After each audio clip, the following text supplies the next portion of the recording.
Hi everyone, welcome to another episode, and today we have Simi Manchanda, the VP of Data Science and NLP, and today we're speaking about fairness and inclusive AI learning. So welcome to the show, Simi. It's so great to have you on the show today.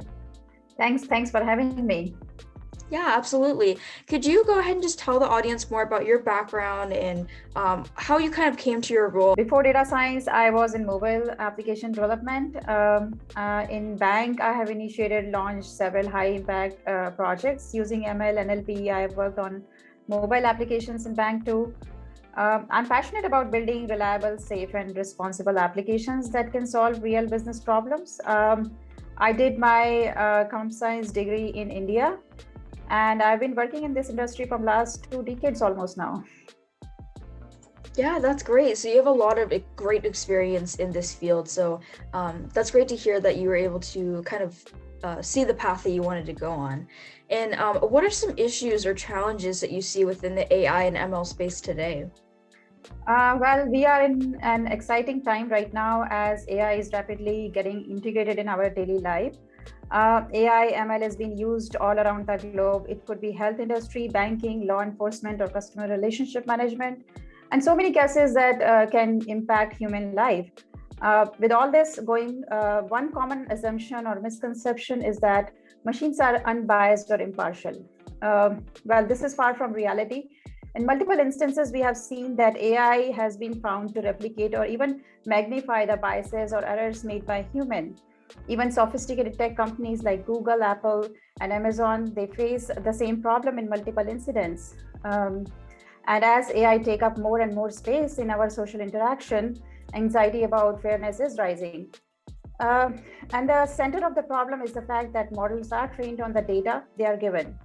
And data is the driving force. The world is structurally biased and makes biased data. So we need to remember that bias in, bias out rule in AI space. Bias can creep into the system at any point of in the development or life cycle, right? It could be training data set that isn't representative, or you might have an imbalanced data set for minority group. It could be that training data set has a social and historical biases baked in. A poor objective function in an ML model or model being used is not the way you have intended it.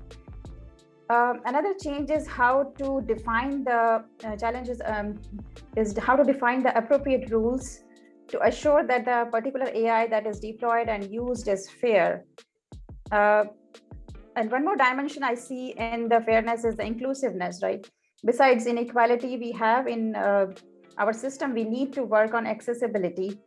We have a digital divide gap along various sections such as gender, disabilities, social class, geography, and ethnicity.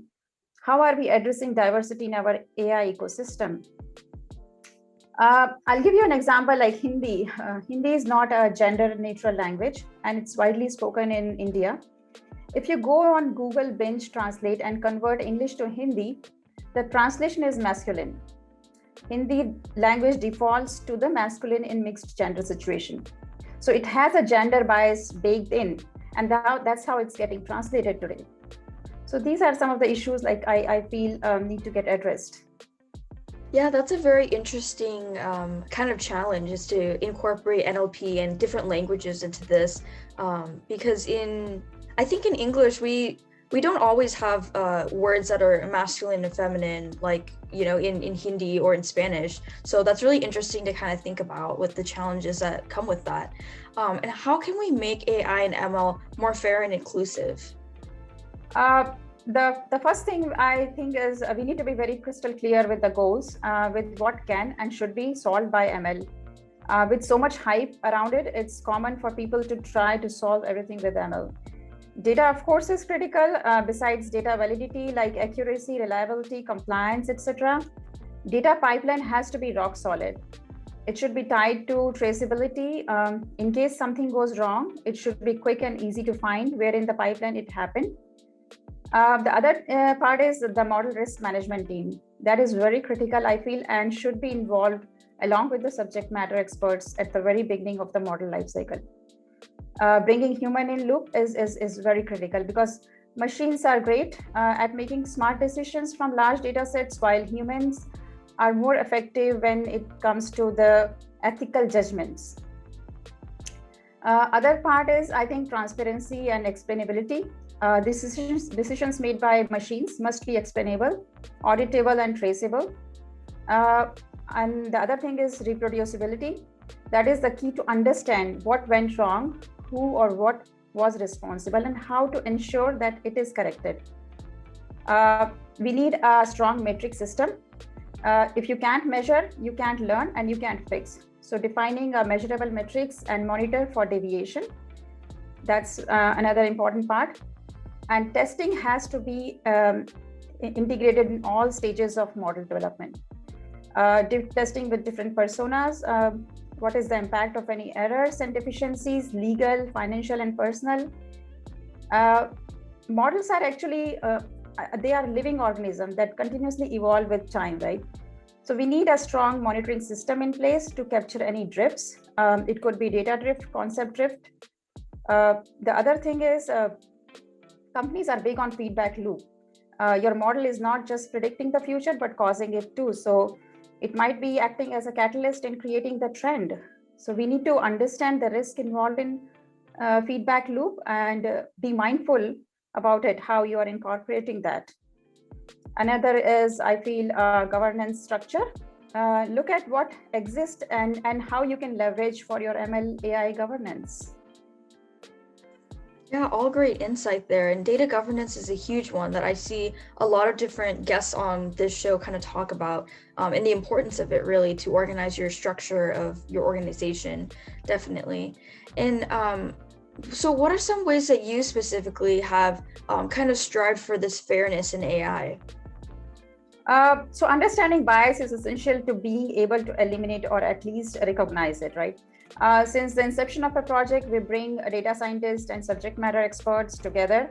We work very closely with the MRM team, Model Risk Management team. Our team studies the source, reliability, accuracy of data, making sure minority populations are well represented. Are there any PII data that we are using? Any feature like gender or zip code that can be used legally in the model? Our models are are auditable at each stage. We can access the full history of the ML pipeline from a central storage. We keep detailed model logs and monitoring metadata. We have a testing at every stage and metrics to capture any deviation and learn blind spots from there. We try to eliminate bias as early as possible so it won't scale with the system. We definitely have well-defined governance considerations, and we try to incorporate in each life cycle of the model. Yeah, definitely. No, that sounds great. And what do you think the future of fair and inclusiveness with AI and ML will really look like? So see, the trust, right? Trust matters to everyone. It could be consumer, producer, or shareholders, and losing trust is bad for business. With increasing public activism on the subject, business are engaging with ideas of fair AI learning. Companies that can't be trusted to uphold values, they have serious issues with product adoption. So there are a few items which I feel we need to work on. One of them is data versioning.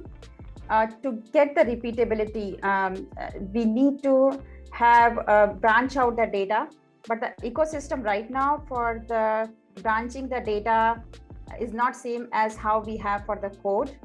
The other one is for the versioning the model, forking and working from there. That's where I see the gap. And it's really hard to see how the developers or data scientists, they have touched any piece of code, what they have introduced or what they have touched.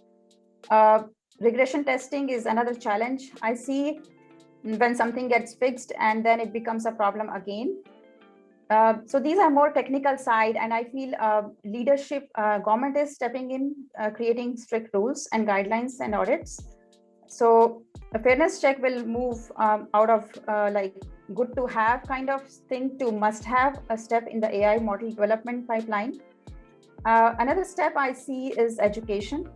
Human biases are mostly unconscious, so an awareness building is a critical step. Entire ecosystem of AI development pipeline must be aware of possible biases and learn how to mitigate them. A culture of fairness must be built with a diverse team. I feel a diversity in the team is very, very critical. So these are certain things I think we need to take care, and more work will be done on the future, but we still have a long way to go. Yeah, absolutely. Especially with everything kind of changing constantly within this technology field, we have a long way to go for a lot of things, and a lot of advancements will be taking place. Absolutely. And I wanted to say thank you so much, Simi, for joining us today. We really appreciate your time. And where can everyone find you online to connect with you?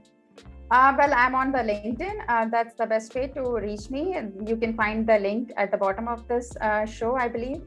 And yeah, I'll be able to. You can reach me there. Yeah, perfect. And to our audience, for more information on the data standard, you can find us at www.datastandard.io, as well as on our LinkedIn and YouTube channel. Thank you so much, Simi, for joining us. It was such a pleasure to have you and to learn more just about inclusiveness and fairness for AI and ML. Thank you so much for having me. Nice to talk to you, and stay safe. Bye bye.